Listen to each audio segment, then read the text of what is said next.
Ever get that feeling, that little quiet nudge inside that just says, maybe step back for a bit, Hmm. disappear, maybe. Not like poof, gone forever, but just step out of the noise for a while. Oh, absolutely. That feeling is, I think, way more common than people realize. Yeah, and today we're diving deep into that exact idea.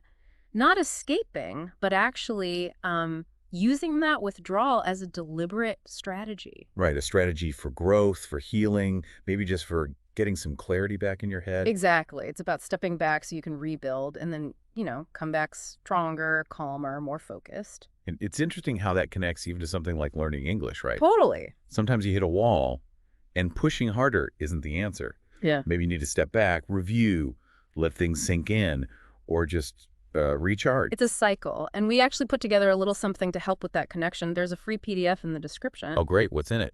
It's got some grammar practice tied to what we're talking about, some questions to make you think deeper about these ideas, and like the main takeaways. Nice. A good companion piece. Yeah, exactly. And later, we'll also hear from Charlotte, our vocabulary expert. She's going to break down some key words we use today. Perfect. Helps make sure everyone's on the same page, vocabulary-wise. All right, so let's jump in. Where do we start with this idea of quiet transformation? Well, I think a powerful starting point is this concept of walking away quietly. That sounds counterintuitive, maybe. Society tells us to be loud, right? Stay, prove your point, explain yourself over and over. Exactly. There's this enormous pressure to always be visible, always engaged, always fighting your corner. Like silence is weakness or something. Right.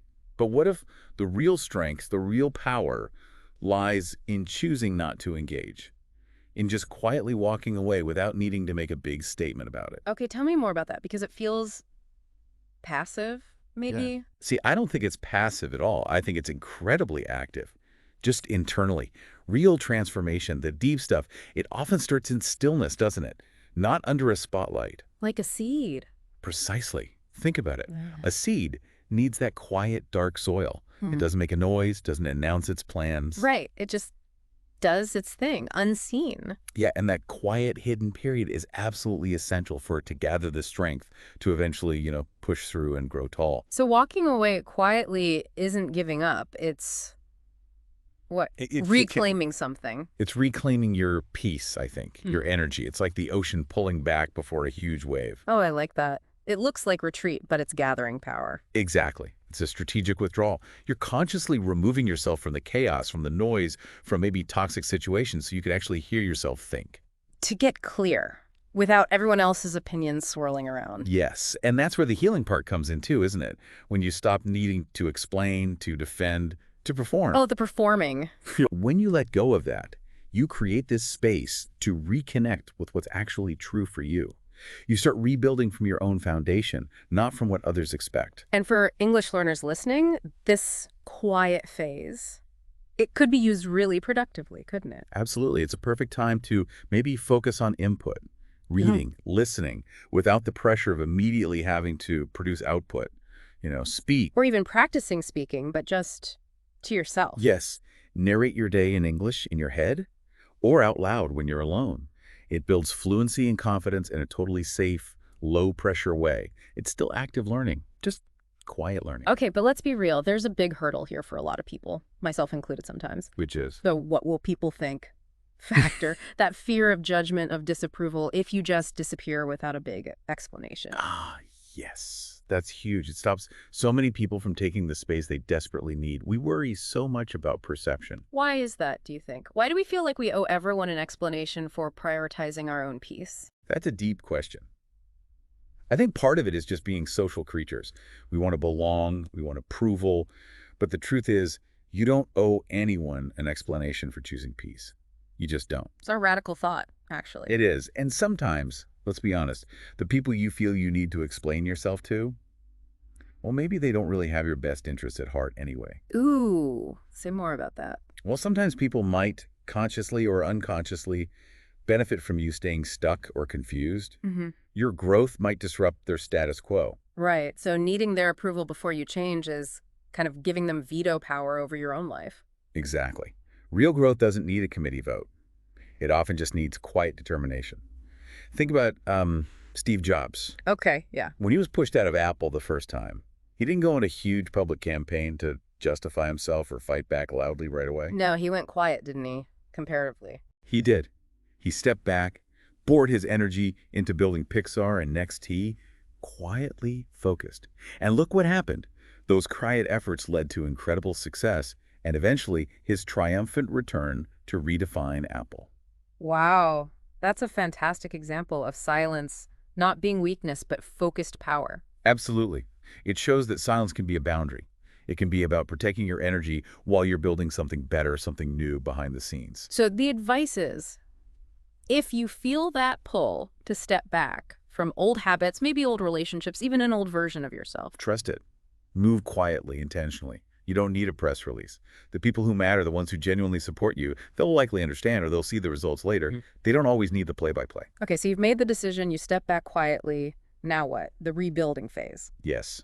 And a huge part of that, especially today, is rebuilding in private, which often means disconnecting. From the online world, you mean? Oh, Logging out. definitely. Social media, constant notifications, they create this illusion of connection, but often just add to the noise and the pressure to perform. I actually tried that once. I deleted all social media apps off my phone for a month. Oh, wow. How was that? What did you notice? It was weird at first, like that phantom limb feeling, reaching for the phone to check. Nothing. Uh-huh. The habit? Yeah, but after a few days, silence. Mental space opened up that I didn't even know was cluttered. My own thoughts got louder, clearer. It was honestly incredibly clarifying. That's powerful. It really shows the contrast, doesn't it? We live in a world obsessed with being seen, with sharing every little thing. Right, documenting the journey constantly. But the really deep transformative growth, the kind that fundamentally changes you, that often happens when nobody's watching. In private. Like J.K. Rowling writing Harry Potter. Exactly. She wasn't tweeting chapter updates. She was, by many accounts, facing real hardship, writing in cafes, largely unseen, unknown. And creating a global phenomenon. Quietly. It's a potent reminder. If you feel that need to pull back, to journal, to dive deep into your English studies, to just rest or think, embrace that privacy. Do it for yourself, not for the gram, not for external validation. Because that private space is where the real alchemy happens. I truly believe so. It allows for honesty with yourself, for focus, for the kind of growth that sticks. Now, part of this transformation you mentioned isn't just building new things. It's also about letting go. Oh, absolutely crucial. You can't build something new on shaky old foundations. Transformation means shedding what no longer serves you. And sometimes that means letting go of a part of yourself, an old identity. Yes. Not every piece of your past self needs to come with you into the future. Some coping mechanisms, some beliefs, some ways of being might have kept you safe once, but now they're holding you back. That sounds potentially painful, like grieving. It can absolutely feel like grief. You might be mourning a version of yourself that felt familiar, comfortable, even if it wasn't ultimately helpful. It's okay to acknowledge that sadness. Why is it so hard, though, to let go of those old parts, even when we know they're not working? Well, it's the devil you know, isn't it? Yeah. There's a certain safety in familiarity, even if it's limiting. Letting go means stepping into the unknown, and that takes courage. It feels vulnerable. But if you don't let go, You stay stuck. You hinder your own evolution. You can't fully embrace the new possibilities if you're still clinging tightly to the old. it's like trying to run a marathon with a backpack full of rocks you don't need anymore. Perfect analogy. And this letting go, like the rebuilding, it happens best in that quiet internal space. No drama needed, no big announcements required. Just quiet, consistent shifts. Exactly. Small internal adjustments, letting the results, the new you that emerges, speak for themselves down the line. And how does this connect to English learning again? Letting go. Think about study habits. Maybe you spent years just drilling grammar rules because that's how you were taught. Right. And it felt safe, structured. But maybe now you realize it's not actually helping you speak more fluently. It's okay to quietly let go of that method, or at least reduce its focus, and embrace something new, like more conversation practice. Even if it feels less structured initially, you don't need permission. Okay, so we're stepping back, disconnecting, rebuilding, letting go. This sounds potentially uncomfortable. Yes. Let's talk about the discomfort of stillness. It's real. What do you mean? Like, it's quiet, but it's loud. Precisely. When you strip away the usual distractions, the busyness, the noise, the silence can feel deafening at first. Your own thoughts, maybe unresolved feelings, they come right to the surface. And being alone might feel messy. Unsettling. It can. This is often the point where people bail. They rush back to noise, back to distraction, back to old patterns, because the stillness feels too confronting. But you're saying that's exactly where the growth is, in staying with that discomfort. Yes, you have to be willing to sit with it. Being alone, truly alone with yourself, forces you to face your thoughts, your fears, your patterns head on. There's nowhere to hide. That sounds intense. It can be, but it's also incredibly illuminating. You start to see things clearly, without the usual filters. So it's like the discomfort is actually the doorway. It can be. It's paradoxical, isn't it? That feeling of unease, maybe even boredom or anxiety in the quiet, can be the very thing that leads you to clarity, to healing, to figuring out your next steps. But you have to stay there long You enough. have to write it out. Exactly. Think of someone like David Goggins. His whole story is about confronting extreme discomfort, often in isolation. Right. Early mornings, solitary training, pushing limits. Yeah, he didn't build that mental resilience by seeking comfort or constant validation. He built it by facing down the hardest parts of himself, alone. That's an extreme example, of course, but the principle applies. Okay, so connecting this back to English. If the thought of speaking English makes you really uncomfortable, maybe even afraid, Don't run from that feeling. Lean into it, but maybe start privately. like the recording idea. Yeah, record yourself talking. Listen back.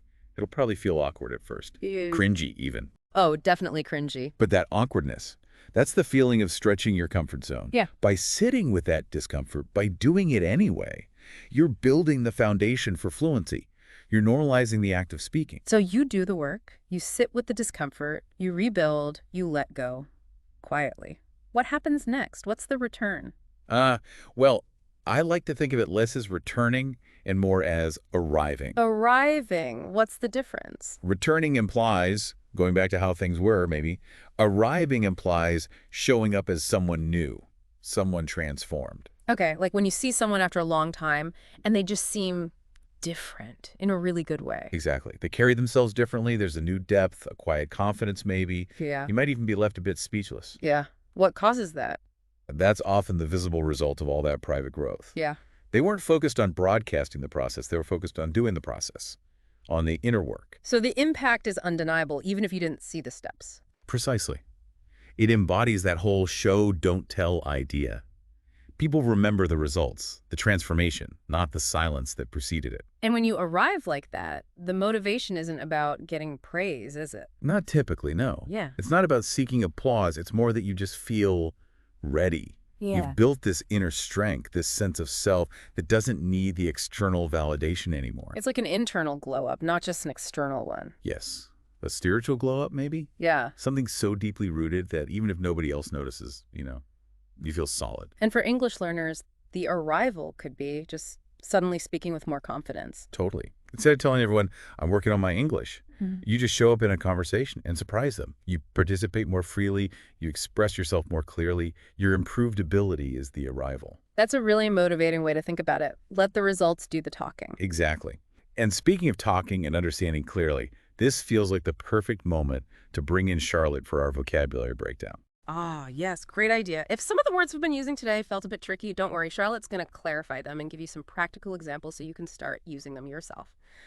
Let's welcome Charlotte, vocabulary expert. Charlotte, hi there. Thanks for having me. Yes, let's dive into some of the useful vocabulary from your conversation about transformation and quiet growth. Ready? Ready when you are. Vocabulary expert, Charlotte. Okay, first up was vanish. This means to disappear suddenly or completely. Like, after the meeting, his worries seemed to vanish. Vocabulary expert, Charlotte. Then we have recognize. This is about identifying or acknowledging someone or something you've known before. For example, it took me a moment to recognize her without her glasses. Vocabulary expert, Charlotte. You mentioned a roadmap. This isn't usually a physical map here, but more like a plan or a guide to reach a goal.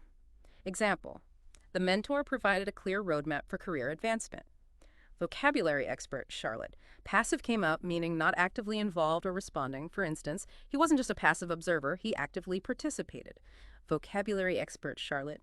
To retreat means to withdraw or move back, often for safety, rest, or reflection. Like, the team decided to retreat and rethink their strategy. Vocabulary expert, Charlotte. And strategy itself is just that, a careful plan to achieve something specific.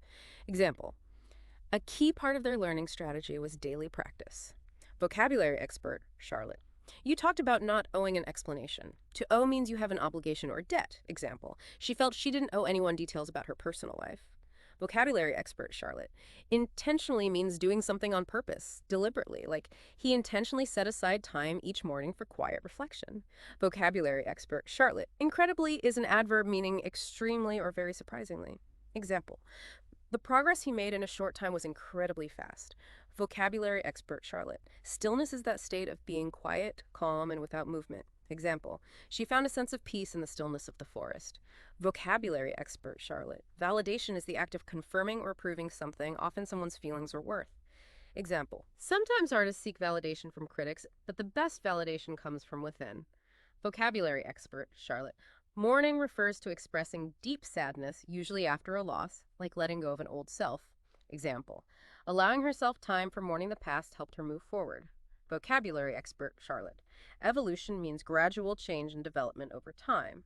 Example, her perspective underwent a slow evolution as she learned more. Vocabulary expert Charlotte. To catch off guard means to surprise someone unexpectedly. Example, his sudden question caught her completely off guard.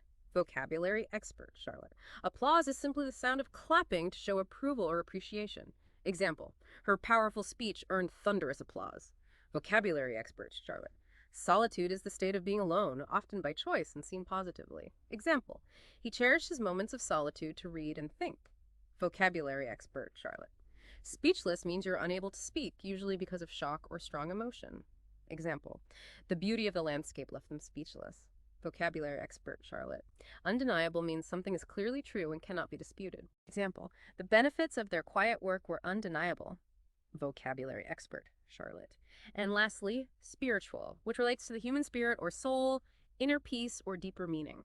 Example, for some, the retreat was a deeply spiritual experience. The vocabulary expert Charlotte. So there you have it. Try weaving these words into your own English conversations or writing this week. Practice really makes them stick. Back to you. Charlotte, thank you. That was super clear and incredibly helpful. Breaking down the words like that makes such a difference. It really does. And I hope for all of you listening, that reinforces the core idea here. Growth, real deep growth. It doesn't always need a big audience. Yeah, some of the most important work you'll ever do happens in those quiet spaces when it's just you focused. So if you're in that season right now, stepping back, resetting, maybe feeling a bit hidden while you rebuild, try to trust Yeah, that process. absolutely. The effort you're putting in now, even if no one else sees it, is literally shaping the stronger, clearer, more authentic you that's waiting to emerge. And remember that PDF we mentioned earlier, it's linked in the description. It's got hmm those grammar points, comprehension questions, and key takeaways to help you integrate all this. Definitely check that out. Well, thank you so much for joining us on this deep dive today. It's been a great conversation. Keep nurturing that quiet growth, everyone. And keep practicing your English, building that confidence step by step, even if it starts quietly. We'll catch you in the next discussion. Until then, keep learning, keep evolving, and trust the power of your inner work. Don't forget to explore other resources too. Keep that learning journey active. And maybe leave you with this final thought to chew on. Is there one area, just one, in your life, or maybe specifically in your English learning, where stepping back quietly for a while with real intention might lead to a really significant transformation down the road? What could that look like for you?